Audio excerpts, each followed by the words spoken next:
Quais são os valores distintivos da UCR, do modelo Universidade Corporativa em Rede, em comparação aos outros 6, né, aos outros 5?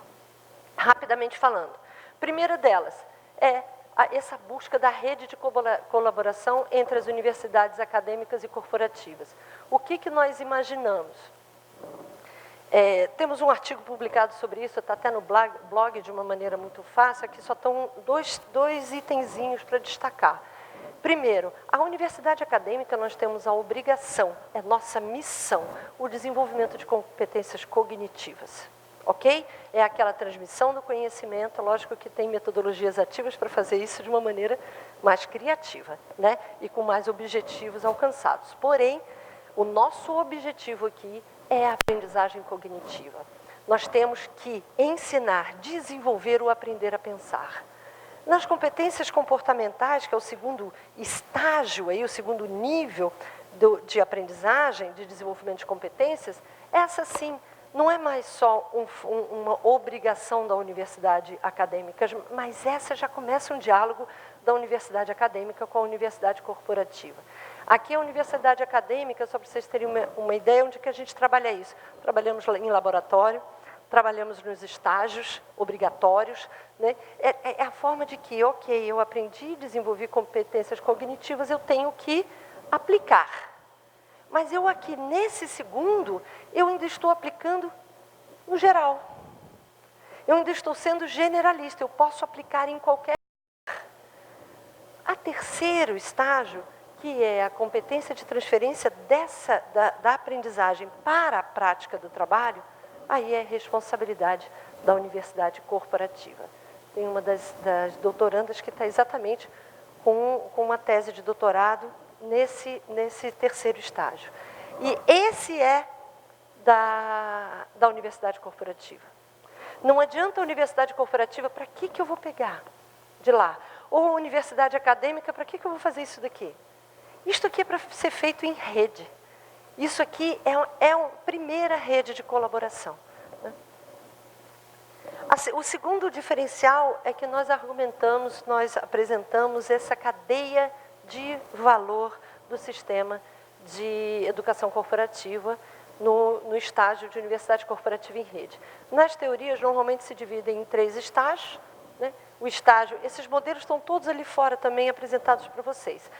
O terceiro estágio, a cadeia de valor normalmente são os 3 estágios: recepção e seleção, planejamento e execução e avaliação.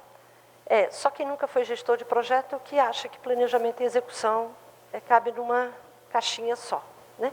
Então, é óbvio que primeiro você planeja para depois você executar. Lógico também que double loop, né? É dinâmico, é lógico que a execução retroalimenta o planejamento vai retroalimentar a execução. Porém, você planeja, você tem um projeto político-pedagógico a ser feito. Então, nós temos a cadeia de valor, onde a primeira coisa, qual é o valor da sua escola? O que a sua organização espera? Só o desenvolvimento de competências? É esse o valor? Então, a primeira coisa que a gente tem que definir, qual é o valor da sua escola? E segundo, quais são as etapas que têm que ser desenvolvidas?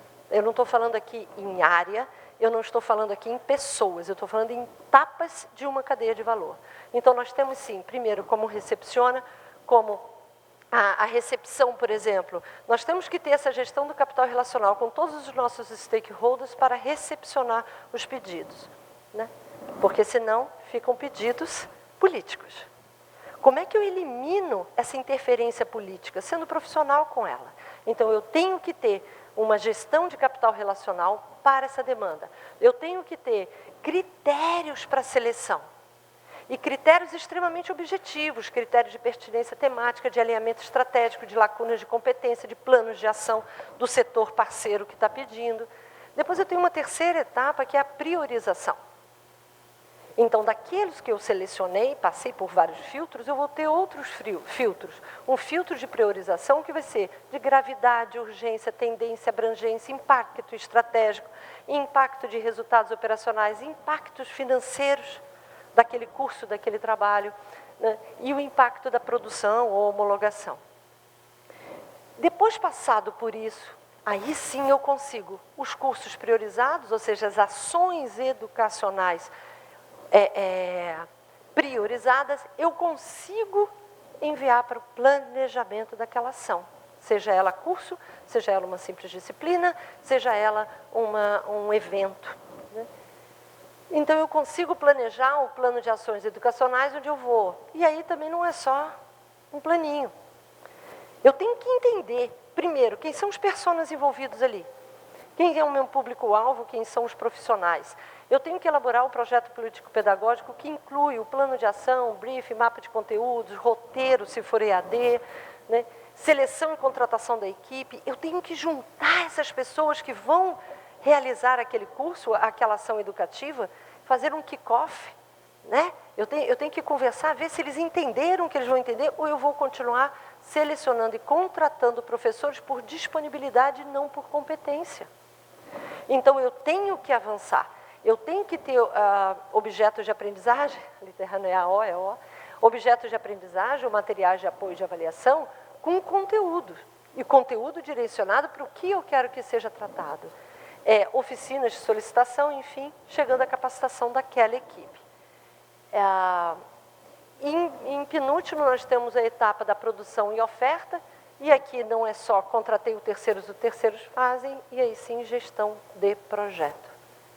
Alguém aqui dentro da sua área de desenvolvimento, treinamento e desenvolvimento, tem um gestor de projeto? Como é que a gente vai fazer produção e oferta de cursos sem um projeto? E, por fim, a avaliação. O nosso modelo de avaliação é um modelo de avaliação que a gente propõe, um modelo multinível. Ele é complexo, mas ele não é difícil. Esse modelo, na verdade, ele trabalha 3 dimensões, a estratégica, a institucional e a aprendizagem. No final do dia de amanhã, não vou aprofundar esse, porque no final do dia de amanhã nós temos um painel só para discutir o modelo de avaliação. Aqui o que vale é o que nós queremos com esse modelo, né? O nosso diferencial é que nós temos que parar de avaliar apenas se atingiu a expectativa do aluno. Isso não quer dizer nada para a organização. Nós temos vários outros níveis que nós temos que avaliar para que realmente nos dê um indicador de impacto das ações educacionais para o resultado da organização. Outro valor distintivo da UCR é o alcance da rede. O que normalmente a gente faz, o aprender, ou seja, é o foco nos funcionários em geral, e quando a gente já abrange um pouco mais a rede de clientes e tal, nós estamos preocupados também com os stakeholders externos.